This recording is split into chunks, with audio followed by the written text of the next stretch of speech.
Welcome, everybody. Thanks for joining in for this session today on a Thursday evening, and thanks for taking the time out. Today, we're going to talk about how you shape habits in customers, and it's a very interesting topic. Apparently, it takes 66 days to actually form a habit, and that's pretty interesting fact. And especially in retail, I also think that that's certainly a science to it as to how you make customers, become loyal to your brand. Um, so, if you're able to successfully connect to customers and solve their problems through your product, you're most likely to form a habit. And this also helps in the frequency of them buying your product and getting used to your services, etc.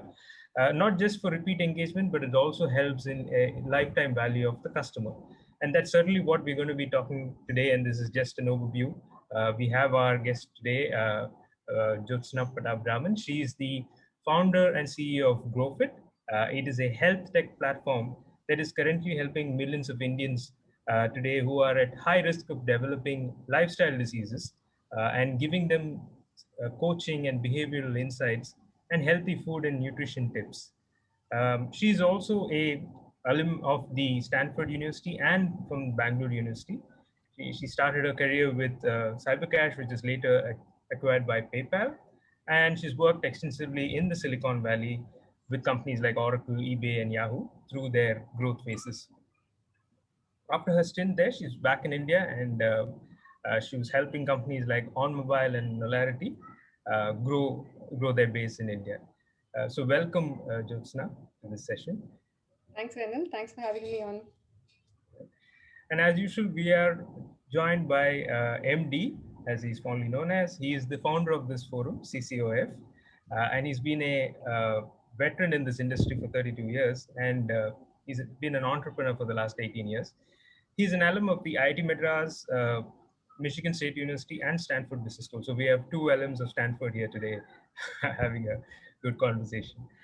He was one of the first managing directors of Dell in India and is a pioneer in the contact center industry for India.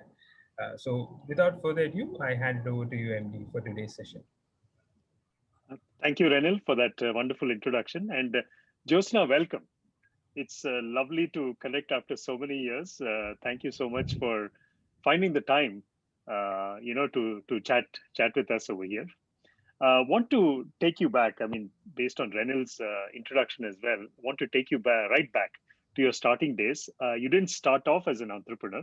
Right. You spent some time with Cybercash, Yahoo, before turning an entrepreneur. In this forum, we have several professionals. In fact, most of the members in this forum are professionals, and I'm sure some of them aspire to be entrepreneurs at some stage. So, would love to hear your story. How you went through these companies, what kind of skills you picked up before turning entrepreneur. Yeah, thanks, MD. It's great to reconnect with you. And MD and I have known each other for quite a while. I think that, as MD says, I started my career with a company called Cybercash, it was online payment. And the connect was that, that time MD was with Verifone, and the founder of Verifone also started Cybercash. So I've known MD for a while, legendary, so to speak. And I'm happy that we are still in touch, and I'm really delighted that you invited me here. So thanks, MD and Renil. Yeah, so I think in general, the line between entrepreneur and professional isn't, I don't feel like it's a stark divide. I think a lot of times to become successful in your career, you have to be entrepreneurial, if not necessarily an entrepreneur. I think the only difference between professionals and entrepreneurs is that entrepreneurs are always working with very scarce resources, and a lot of professionals, of course, always feel like I do have scarce resources, but it's quite different, in when you're in a founder, seat as an entrepreneur. So I think from my side, from the beginning, I've been a troublemaker. So I always like to, I always like to tweak things. I like to see, what's going to happen if you do this instead of that. And that's why, even though at the start of my career, I could have joined IBM. I had an offer to join IBM, but I chose Cybercash because I believed in the power of technology to change people's lives for the better. And I think still continue to have that feeling, and I still continue to believe strongly in the power of technology as a force for good. It's just that now technology has become the pipe rather than the product, and I think that's, I think, is a natural part of the evolution. So I think one thing that I had in me that was innate was really about, like, let's try something different, let's change the status quo. But as I went through this cycle of going from Cybercash and then to Stanford Business School, and then Cybercash, Oracle, Stanford, and then eBay and Yahoo, I began to notice that these companies, that I was working with, were no longer the small companies, but really the big ones, and many of them had successfully kept kind of that small, scrappy attitude going. And I think some of the things that I learned when I was working at these companies was, like, sometimes people, you are working with a lot of passionate people, and then it's not about who's got the best idea, but how do you bring people together on your journey?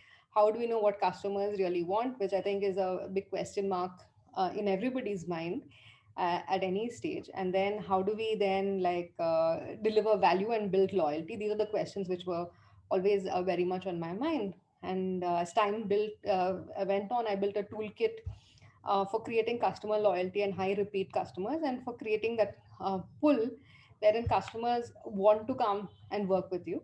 And that's the opposite of push, wherein you kind of just blitz advertising channels with messages and hope that somebody picks it up. So I'm very strong on the pull side, and then that's great for attracting a particular kind of customer. I'm great at retaining those customers for a long time. Sorry, where was this, Joe? Was this in eBay or Yahoo? Where you All of built them. this kind of a, all of them? So, Okay. yeah, because at eBay, like, that point, eBay was really about, was growing so fast, was growing internationally. And then you had Hmm. all these product managers from all these different countries who all wanted the product to be customized for them. So how do you, like, provide some customization without making it like a zoo of features? So how do you bring people along on that journey? And then at Yahoo, I was handling P&L, so I began to understand, like, where does the money come from? Till now I was building products, but now I began to see, who are the people who are responsible for bringing in the money? How do you win them over? And so on and so forth. And then at that point, I noticed that Yahoo was a Fortune 50 company, and I decided to go back on the entrepreneurial path, and I came back to India. Um, like many people, I didn't feel that I was ready to be an entrepreneur. I was like, the some switch will go off, or I will have some kind of some kind of enlightenment will happen, and then, like, I will become an entrepreneur. But, like, really, so I started off that way by, like, working with founding a company called Unamia, which was a kids wear company, and along with Angel Prime, who at that point just So literally. sorry to interrupt, Joe. Sorry to interrupt. I just want to go back a little bit Sure. you talked about Yahoo, eBay. These are all, I mean, wonderful tech companies. Absolutely. What about non-tech companies? I know you have not worked in any kind of non-tech company. Right. I think cultures are a little bit different, not exactly the same pace, not exactly the kind of openness. I'm very familiar, of course, with Bill Melton and the kind of culture he created. Right. Right. But it's kind of different in other companies. And many of our members, again, are from big, large companies, non-tech companies in India. So what Yeah. kind of pointers would you give them in I terms of think, picking up skills? right. So I think from my side, like, and I can walk through a roadmap in terms of how to build those habits in customers. But in terms of what you can do, like, we really need to think about tech as an enabler. And fortunately, the design of tech has become such that, like, it's for everyday people, right? Like, so small merchants using Paytm and all of that stuff, or even Freshworks, for that matter, is very easy to use. So technology is going in the direction where it needs to be usable, in the hands of the Correct. customer. So I think that, like, one of the things that, especially a senior execs, we may lose touch with is how to get our hands dirty. And I think that's one thing that being in a startup really teaches you. So, when I was at GrowFit, like I used to call myself the chief apology officer because in the beginning I was just apologizing for everything. I'm sorry your food is late. I'm sorry you did like the taste. I'm sorry it's, so on and so forth. But I think tech can be a great enabler in that Yeah. sense. And I think that's one thing, unfortunately, And the pandemic has also driven many, traditional companies in that direction. I mean, where tech is now, there's no excuse now. absolutely, absolutely. I think I think that it's time that everybody has to. I mean, I'm guessing people already know that people, probably have to be able to build models in Excel. They have to be able to set up their own CRM. They have to be able to set up their own payment gateway. It takes about Yeah. 10 minutes to set up e-commerce site. And Yeah. so all of these things, you can just learn at the click of a button and you just have to do it. And I didn't, frankly speaking, as an entrepreneur, you do not know what you're doing. The fact that if it was something that was knowable, it would have been done already. So at every step as an entrepreneur, we're always like doing things which we don't know how to do with very minimal resources. Of And I course. think that is also built into tech companies or even other companies. And I'll little bit talk about what I learned at a food company, which it was GrowFit.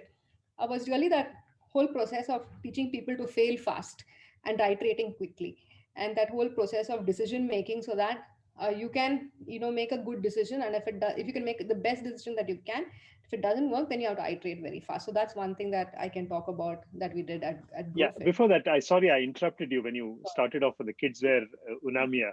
Yeah. I kind of interrupted you. Can you just walk us through a little bit of that Sure, sure. story?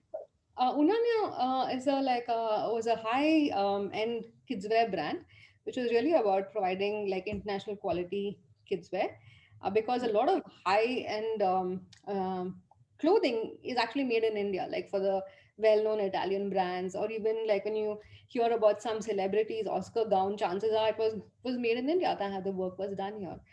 And so Unamia was looking at taking a piece of that for kids.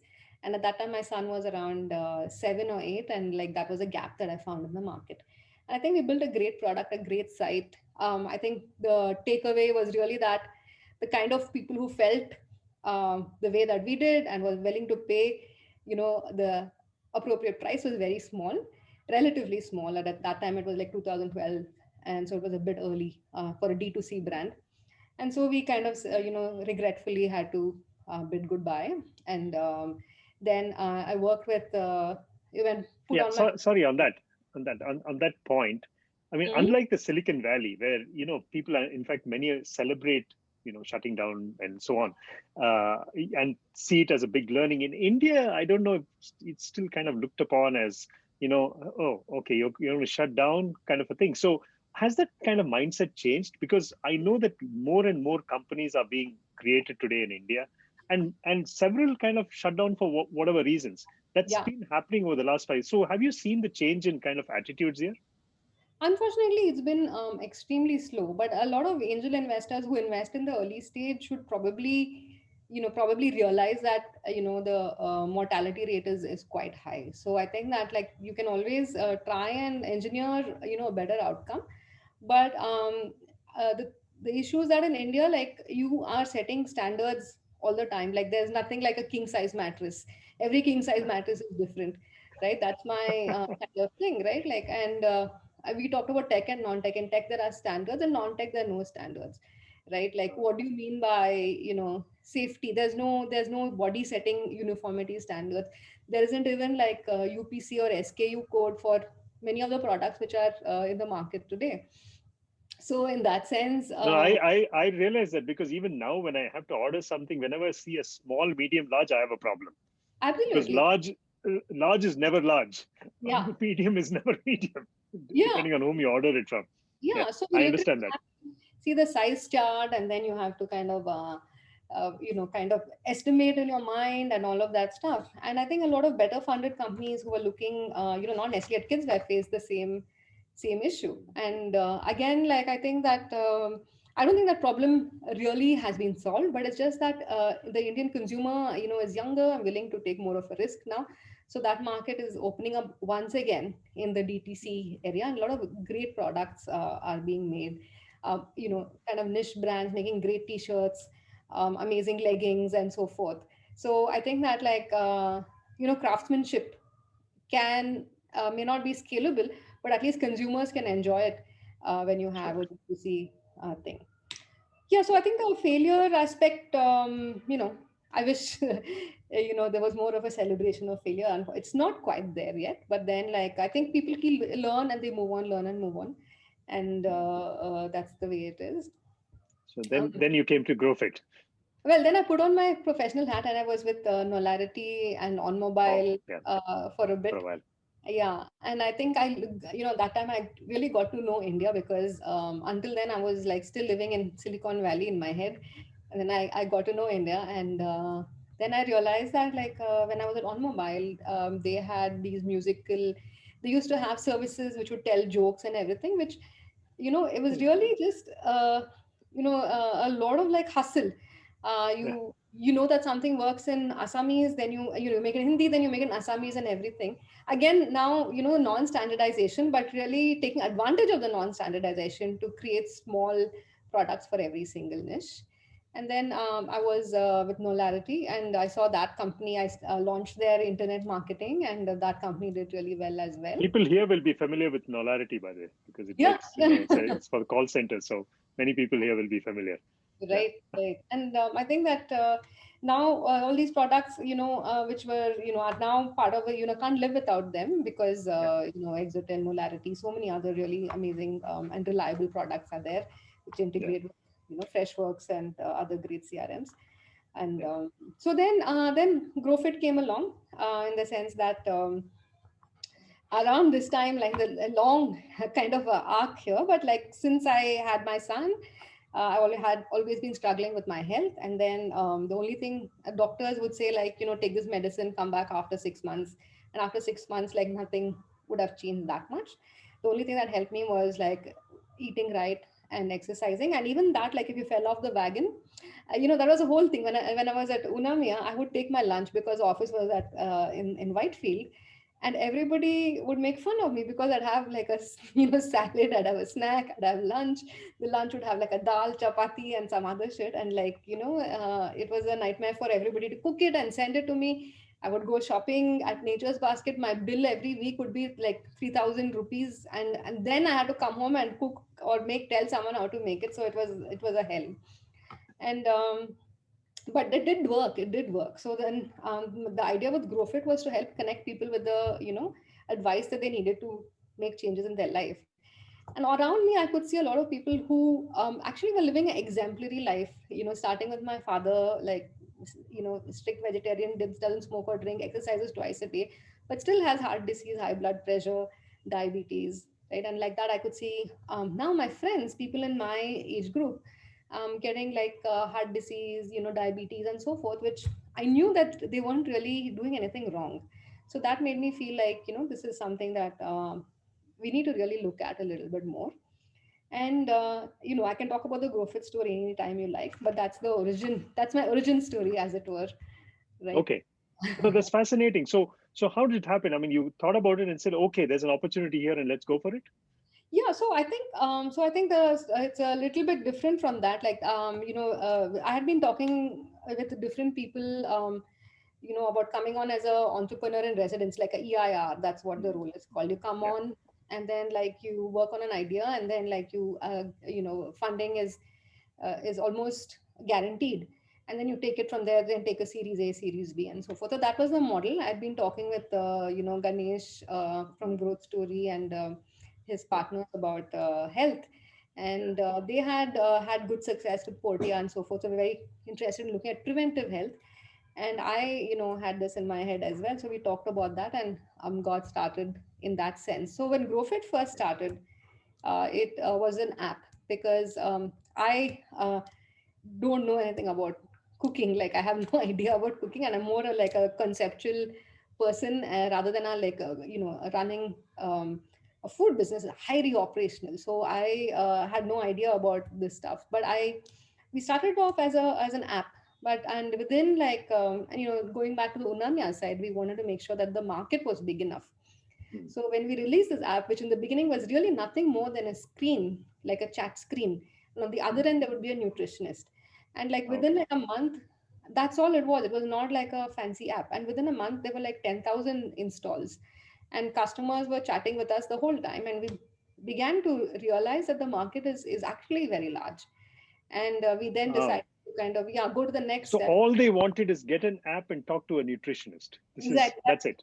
That's all they wanted. And it was insane because at that time we were giving it away for free. So people would, you know, talk to their, 10 people from the same or 20 people from the same community would sign on, and people would sign on who didn't know English and, just Tamil or Gujarati or Hindi and so forth, and want to chat with a nutritionist. So that was like an incredible So validation. you had to build up a nutritionist network at the back end then. Right. In the beginning, I think, well, not just to build up, but I had to be cognizant with that, right? Like, so I had to be cognizant with the advice that people would be giving. So Of at course. times, like, even like I would be on the chat answering these customer queries. And then, of course, nutrition is also be built up.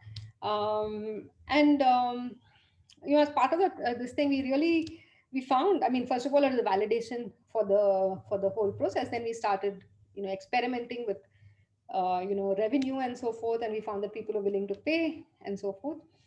And at that point, Manipal put in our Series A. Like, we only spoke to Ranjan from Manipal, and he was on board. Prior to this, we had seed funding from Krish Gopalakrishnan, Suresh Vaswani, and many other luminaries. And Series A came from Manipal, and then we started looking at how to monetize it, how to scale it, and so forth. And as a part of the process of looking, and from the beginning, all of us were very keen that we should be an outcome oriented company. Like, one of the things that we saw in the entire space was that trust was missing. Like, you watch a video where like someone is offering you a so-called healthy cookie. It's really not healthy. You can, it's just that like that person happens to be extremely good looking. So we feel like, okay, I will eat this cookie. And nothing can be more ridiculous actually than the guy like walks up the stairs and clutches his heart, and his wife thinks now is a good time to like fry something and give to this guy, right? Like, and they fry with, so on and so forth. So the whole concept of what is health had become very diffused. So we wanted something that was trustworthy and was actually reliable. And then, so now the whole habit building piece comes in, right? If you want to talk about that, or we can talk about it later. And No. This is a good time to transition to habits. Yeah, absolutely. great. So I think we talked a little bit about, and here is a slightly different, we'll just shift gears, because when you want to build habits, it's different from selling people more things, right? Like, you may sell, in many cases, you say, I will sell this person like one washing machine, then 10 washing machines, then I will sell 1,000 washing machines to 1,000 people.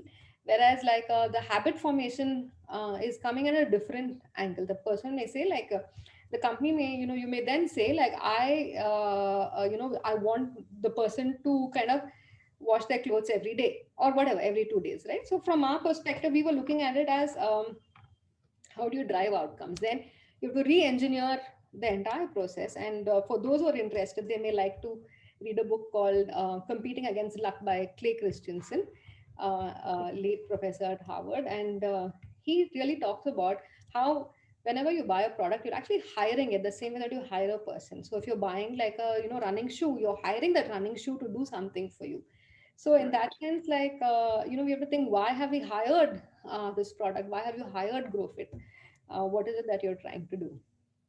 And so, that changes. That means you have to understand the environment in which they operate, and you're also looking at like a market of one person, rather than looking at like, here are 10,000 people buying like atta. I'm going to sell another 10,000 attas to them, right?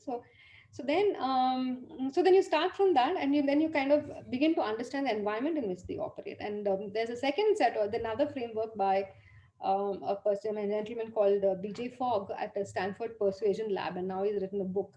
And he says, like, if you want to make a habit, then the person needs to have three things accessible to them. They need to have the motivation, they need to have the ability, and then finally the prompts.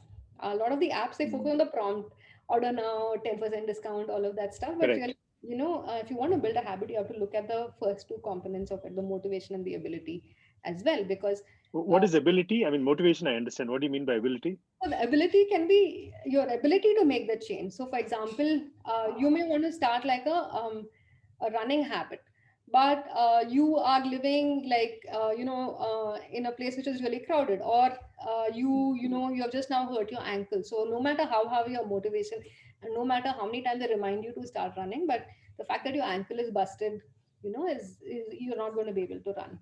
And so, price, availability, all of that is like put into that availability bucket. And in fact, that's what we decided to ability bucket, and that's in fact what we decided to address, because motivating people is really hard. That is somebody else's job, and prompts are, of course, everybody is doing it. So we decided to focus on the ability. How can we enable people to build a habit of eating healthy, right? Okay. So Tell us more. yeah. Tell us more. So as This part is a tough, this is a tough problem. Right. So keeping in mind that we had like these 10,000 people who downloaded the app, we actually split up the people and we started calling them. And before this, we had started charging some people, and we called all of them, and many of them will obviously just hang up on us, as anyone who's been in a call center type role is like, most of them will hang up on you, but some of them really want to talk to you. And we found a few interesting things, and we also mined that data, and we found a few things, and we found that like we had a few hypotheses, and before you start calling, you have to have a hypothesis. You have to say like, if this is true, this is what I'm going to see. So we had some hypotheses that people who are vegetarian would be healthier on the whole. We found, and when I said healthy, we're talking about like incidence of disease, right? We're talking about instead of like diabetes and so forth. We thought that if people exercise more, they would have a lower incidence of disease.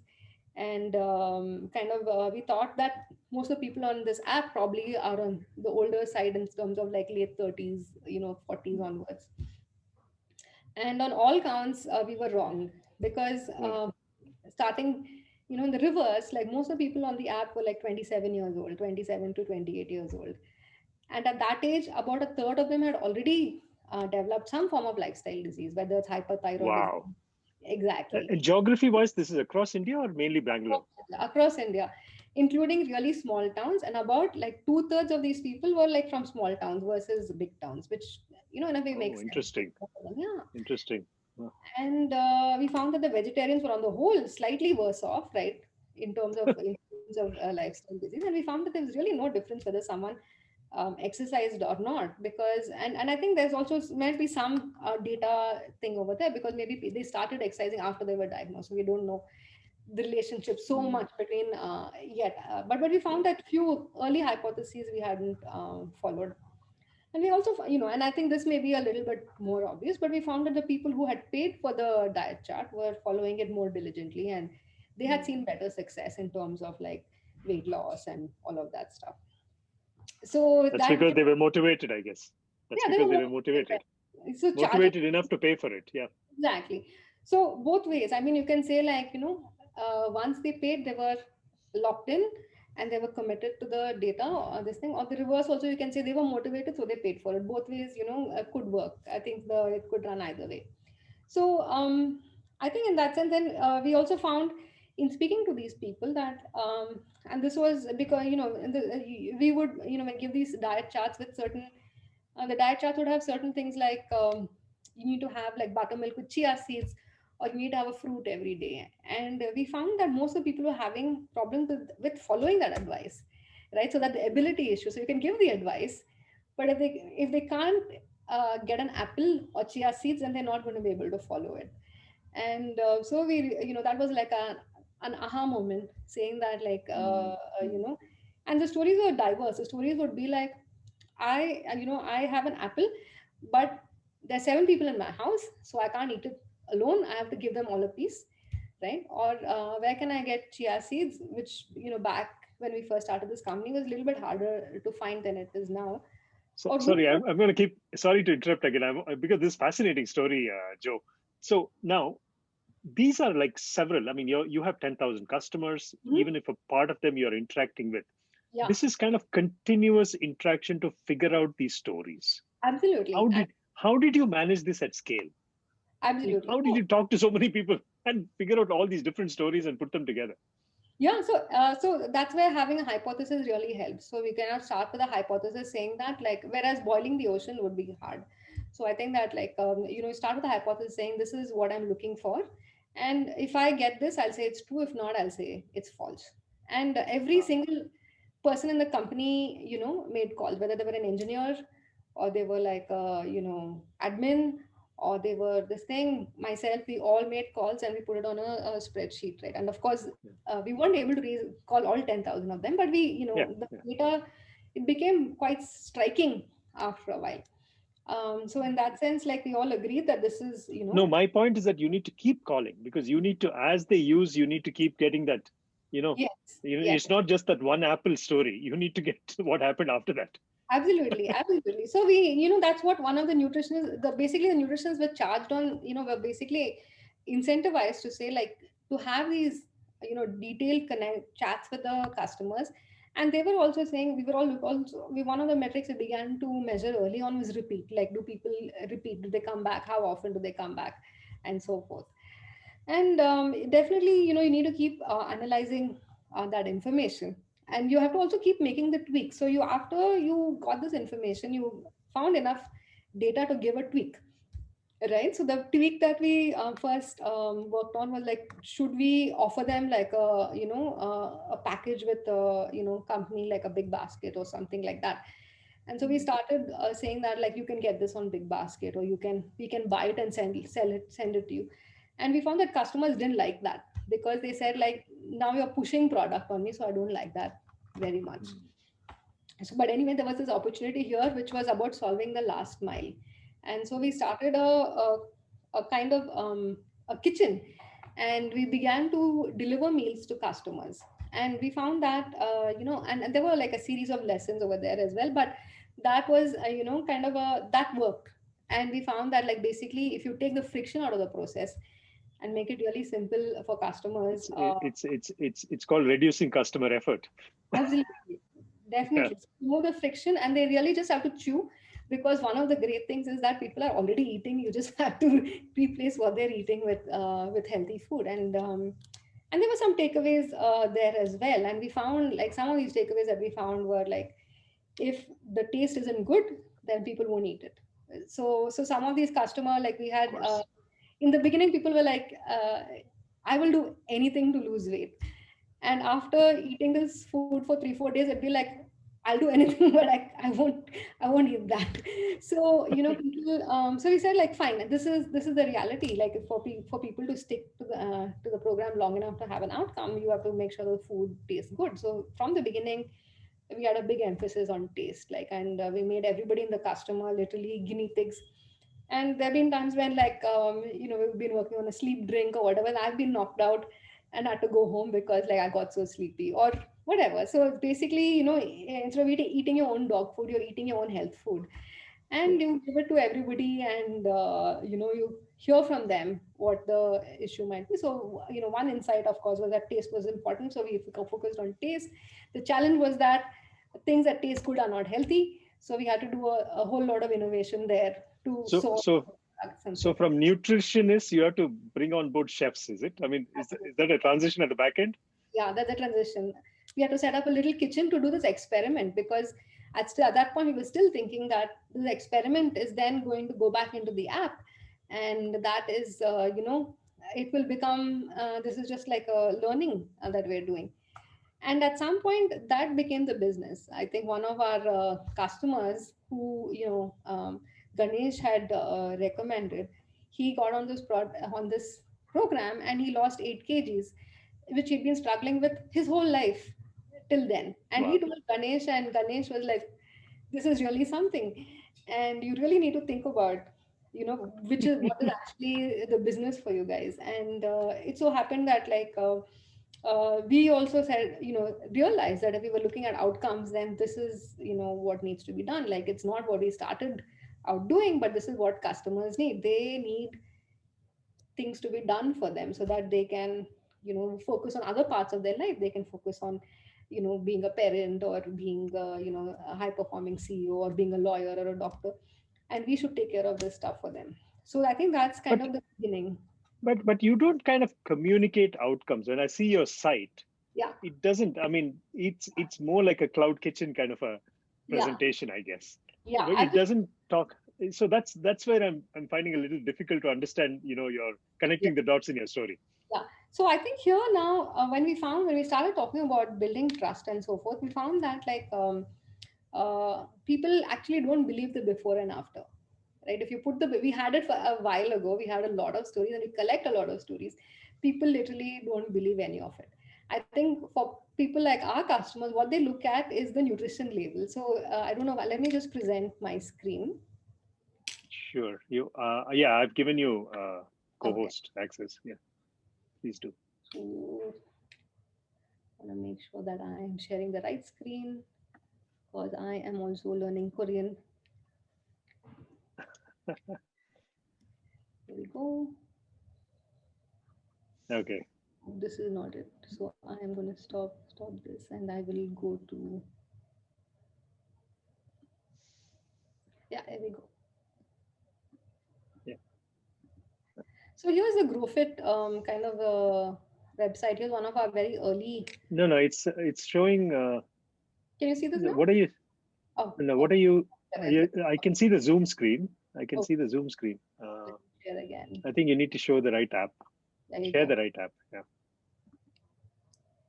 Can you see this now? Yep. We can see Yep. the Yep. Yep. Yep. Yep. Can see it. Yes. So here is, I'm just going to close this. So if you take a look at this product, it's called ultra low carb keto flour and not a weight loss flour. It's not called, doesn't have a zippy name, right? Because Yeah. once again, going back to the product, customers want to know the features of the product because they've lost trust in, marketing names and so forth, right? So it kind of gives the features of the products. And if you really look at many of the like high performing health food products, you'll find that they have a very similar thing. So just like when you're buying a software, the person who's making the decision wants to know the features of the product, Yeah.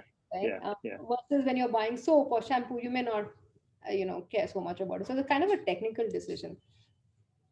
No, um my question again is, as a customer, if I was to come to your site, I'll see this as a kind of a transaction. yeah, $690, I get this flour. But what you have in mind is a certain outcome, which is based on me having this maybe 3 times a week or 4 times a yeah, month or something like that, right? yeah. That piece is completely missing. Yeah, so we found that there are some certain parts of reviews. We found that what customers don't want, which we used to have before, I think GrowFit blog or something like that, people are actually very turned off by that messaging, before and after kind of messaging. Before I did this, and then after I so we're actually selling to customers who already have the motivation and they're well educated. Now they're looking only for the one product which will make the connect. So it's like selling to a customer who already knows all the features of the a call center, and now they're only looking for the kind of the does this thing have this feature, does it have this feature. And here I think here is where certain things will make a difference to that customer, not necessarily to everybody, because we're not looking for the garden variety health food customer. On our website we're looking for like the educated health food customer, right? Already motivated, looking for the right product that they already have in their head what that picture is going to be, right? So over here we do a lot of work in terms of describing the product features, like here's how our product looks versus this, and then here's FAQs, and then we basically talk about all this other stuff, and we give the recipes. And similarly we talk about the ingredients in detail, which in fact is like talking about all the features of the product, which no you can basically see that the product is made of multiple like high-end products. So you get a sense of, okay, why is the Yeah. 690? Because it's made with almond meal. Then we have the nutritional information kept by itself, right? And then like instructions are very limited. So in that Okay. sense, like this is for a technical buyer. And we also got, one of the things that we basically focuses on is ingredients. So for our informed buyer, they're really looking at kind of the what's in this product, how many net carbs, all of that stuff. So And which means you are kind of you're pre-qualifying customers before they come to this page, really. I mean, they need to have the objective of, I need to lose weight, Yep. or I need to get more healthy, and I can do it with such products. Am I right? So Exactly. there's a good part of the initial story which is really, you're kind of assuming, or you figured that out through your Iterations. customer interactions. Yeah, we did lots of, like, I think we basically had all of these things before and after. We had said, we had put, here's what Bollywood stars use, and all of those things, like, we found were very ineffective because they actually reduce customer trust. And the kind of customers who came to the site were the ones who weren't ready to pull the trigger in terms of buying. They will be the ones who are like the, looky loos. I think there's some part over here which I think there's probably a blog somewhere here. Okay. So you tell stories through that, really. We did, but we found that people were not really interested in that. We found that, like, oh, sorry, maybe it's not. So there's a Grow TV, for example, Yeah. where we put on like certain, things about keto and so forth. But we found that most customers, we really talked about, like, people are just interested in learning about those particular features. So we've kind of deprecated all those features on our website because people, we find that, Interesting. are now coming, they don't want to be talked to, which is the reverse of what we had begun in the beginning. We said, like, we'll give people advice and then they'll buy the product. We found that people now actually don't want advice anymore. They just want to buy the product. They're getting enough advice from so many They other don't people. know advice, exactly, right? So they just don't know, they can't, yeah, they don't have the ability. They're getting the advice, but they don't have the ability to fulfill that thing, right? Fulfill that product. How long has this journey been, to get to this stage? So it's been about 4.5 years, and then, like, we'll talk a little bit more about where we went. So in the beginning, we started all this stuff. We put up videos. We kind of talked about why, this is good, why that is bad, healthy recipes, all that stuff. And then we found that, like, and we found that the constraint here was really about, once again, ability. Like, you may have all the best, people may, the thing about food and fresh food is that it needs to be near you, right? If you're living in Jumri Talaya, or let's say, even if you're living in, like, Banaswadi, and you're reading all about this and you can't act on it, then, like, the fact that you have motivation, you can't, that activity cannot even begin because it's not accessible to you. So we began to work on distribution. We said, like, now we make health food and we'll work on distribution, and we'll work with, companies like Swiggy and Zomato. Till now, all the transactions were happening only on our website. And we will begin to, like, and this is Swiggy, this is Zomato. Yeah. We'll begin to, like, reach a different kind of customer who is ready to make a decision about buying health food. And we will connect with, we'll connect with them on that platform. So we began to go through this entire process, and that became the bigger chunk of the journey, because we found that, like, one of the kind of hypotheses, or whatever, one of the questions that people had about health food was that, is there a big enough market? And we really found that whenever we opened a kitchen, like, it would do really well. And you can see that, like, our rating is at 4.4, and we also have one of the highest repeat rates in all of India. So we found, like, basically that if you, having done all this, customers are ready to buy. You just have to be at a place where, they can buy from you, right? So distribution now became a bigger part of our plan than almost anything else. So we go through the entire customer habit. We start off by looking But you at, have the back end thing also, no? Which means that you need to actually create these kitchens all around, and yeah. that is, yeah. Okay. So yeah, exactly. So now we really talk about moving into this, a completely a thing which is new to everybody, not just to me, because till now, if you look at any restaurant which is actually making food, like, that restaurant will at the most have like 2 to 3 locations. And now, all of a sudden, with the expansion of cloud kitchens, you have to be in like 40 locations, 100 locations, 200 locations. And that whole body of knowledge is actually missing about standardizing food, standardizing processes, training people, all of that stuff. So there's an industry which, one of the largest industries in the world, which is food, is really kind of in the dark ages as far as technology is concerned, right? Whether it's inventory management, or whether it's,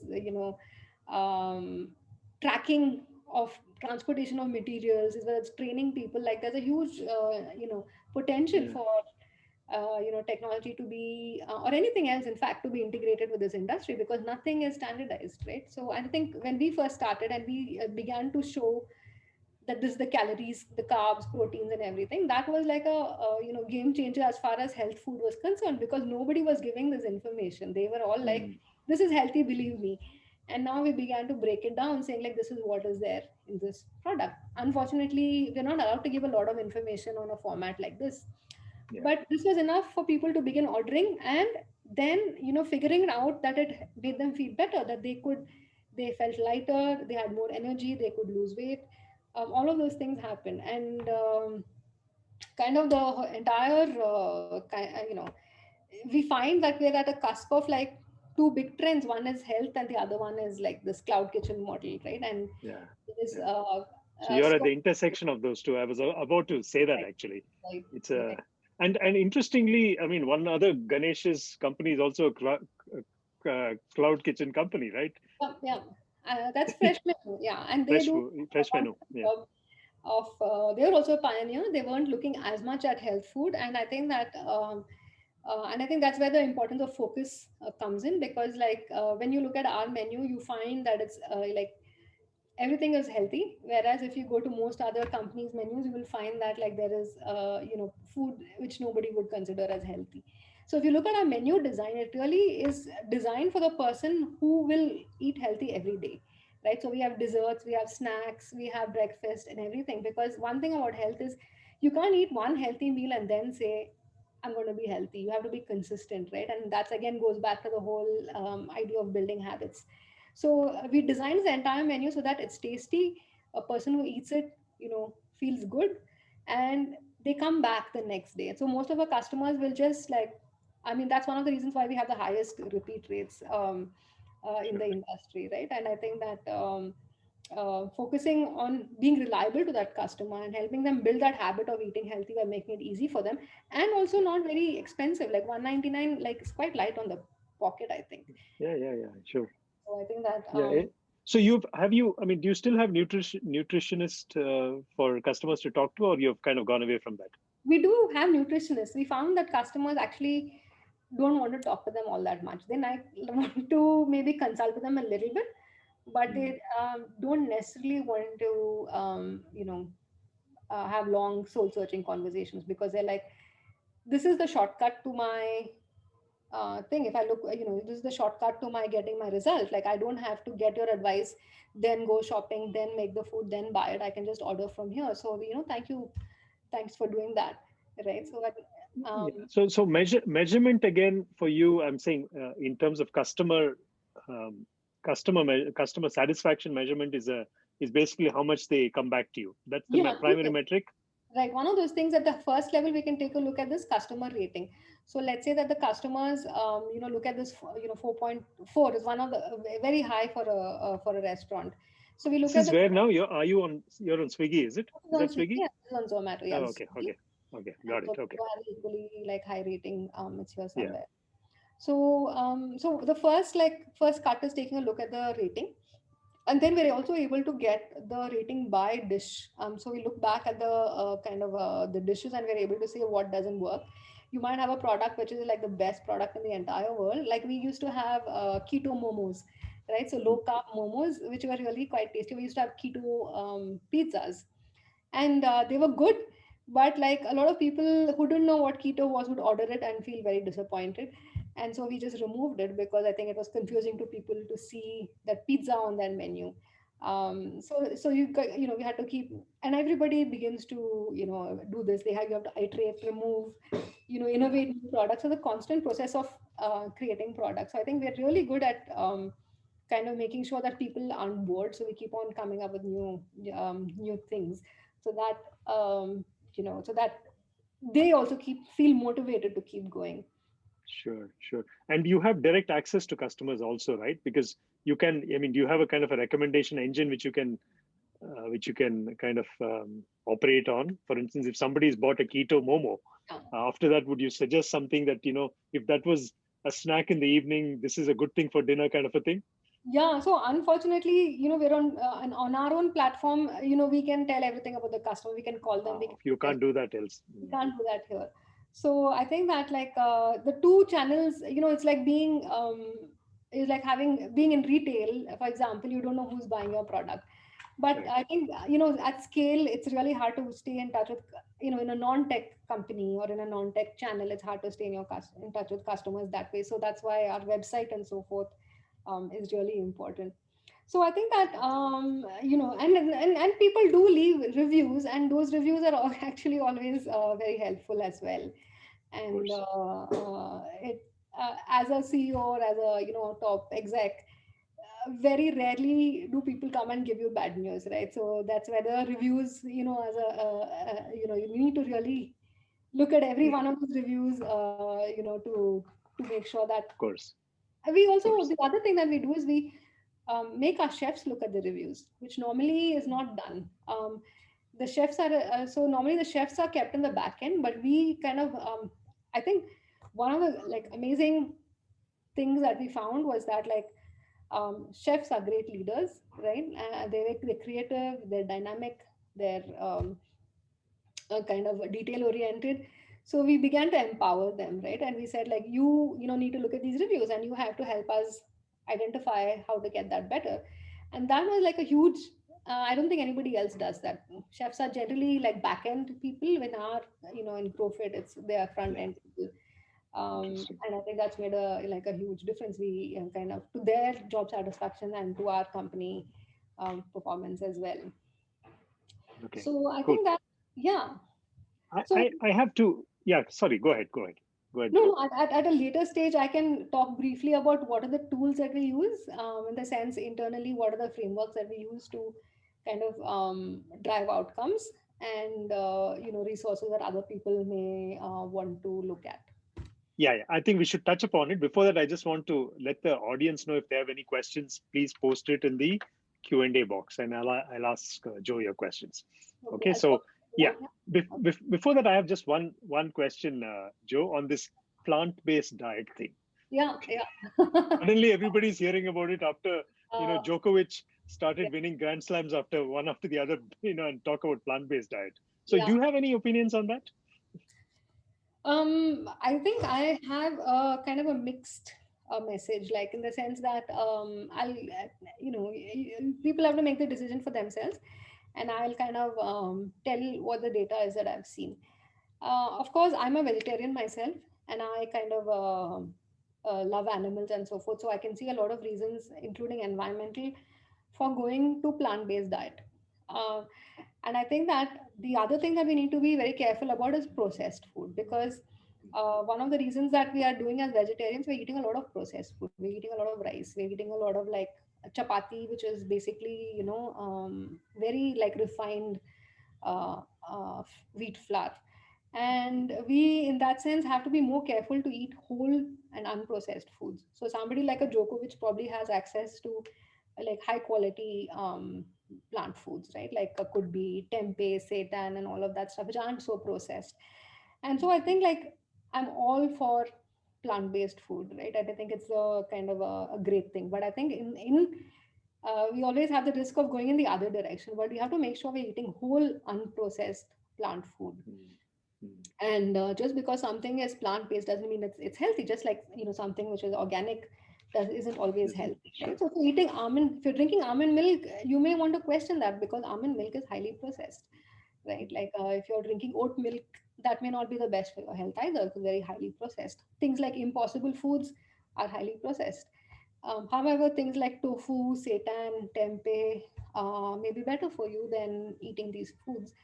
And you also may, if you are already eating meat, I do think there's a role of protein in our diet. You may like, I'm, obviously not happy with mass produced meats. You may want to look at like more conscious meat. You may want to buy your eggs and your protein from like a small buyer. I think as consumers, we have tremendous power to influence those kinds of things. So if you use it wisely, and you buy, meats or proteins that are humanely raised, then I think, you can definitely, there isn't any reason to, there's no health reason to give up. Sure. I think that there is, in many cases, it may be useful for your health wise, but I think the moral and like climate change implications of of meat, Sure. means that a lot of people are questioning whether they should continue eating animal protein. So it's still very much a question mark from a health perspective. Everybody needs to get the appropriate amount of protein in their diet, which is actually 1 gram per kg body weight. Yeah. And dal is not a protein, so really we need to um, kind of make sure that we get high quality proteins in our diet. Sure. Yeah, you wanted to talk a little bit about the tools you use inside. I'd Yeah, love to yeah. hear that. Of course. Thank you. So I think tools in the sense we basically used in addition to certain things like customer visits. So we would go to customers' homes and sit with them while they were having food to see the environment in which they were ordering. So I think that I would highly recommend that. It's actually a usability tool. They're called anthropological visits. So usability researchers have been using that for a while. So you can really What kind of volume? I mean, how many are you talking about? very small. I think like as many as 6 to 8 people is enough for you to develop your initial hypothesis, right? Like when we designed our packaging, we went to our customers' home, sat and ate with them to see what the role of the packaging was. Many of our customers are actually taking the food from the packaging and putting it on plates if they were eating at home. If they were eating in the office, they were of course eating out of the dabba. But the primary role of the packaging was to keep the food safe, and hygienic and so forth, and not so much for aesthetic reasons. So we focused on things which were like microwave safe, multi-use plastics, rather than making like very pretty products. They didn't want the products to leak, so they continued to use plastic. And writing those customer stories for everyone to see. We didn't use personas because personas like have to be based in reality. Like if I imagine a person who's like a astronaut, like, and they like to eat health food, that person like doesn't exist. I mean, the actual Correct. person exists, so let's go talk to them. Sure. The second thing that we really talked about was was a framework called jobs to be done, which again we go back to a certain thing which is like, why has someone hired your product? What job is it that they want to do? And there's a certain thing called Wordley maps, but I found them to be quite complicated. So in the end, what we did was things like swim lanes. So swim lanes have been used in enterprise product development for a while when they talk about handoffs from person to person. So like if you're um, ordering something healthy or you're going to eat something healthy, there are a bunch of handoffs from our website to the customer and then what they experience. So swim lanes helped us to keep that all going. Yeah. Sure. And of course, there was also obviously a culture change because everyone needed to care about customer outcomes, customer stories. And in kind of today's world, like sometimes many you're successful when employees are pushing you to make changes, right? For example, like from the bottom, people are saying like you need to think about sustainable packaging or whatever, rather than me telling them that let's do this, right? So I think then when the leadership comes from that, then you know that you've built the right organization. So Wadley maps, jobs to be done, Clay Christensen, swim lanes, these are all things that might be worth looking at. Fascinating.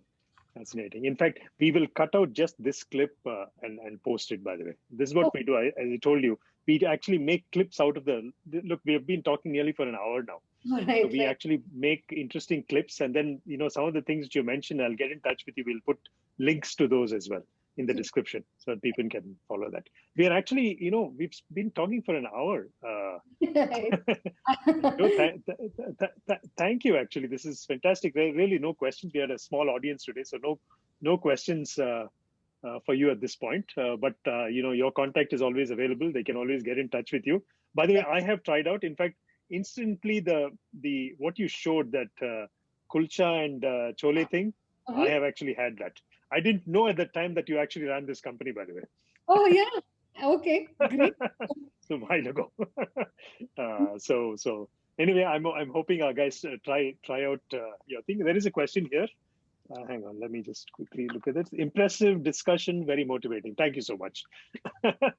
Thank you. That's a message to you. With that, Joe, thank you very much. I want to thank Freshworks as well for supporting this event. So with that, let me hand over to Renil. Thanks, MD. Thank you, MD. Thank you, Jyotsna, for this very insightful session. I think it's one of products where you really need to cultivate a habit from your customers to get them to be with you. So thank you for this talk.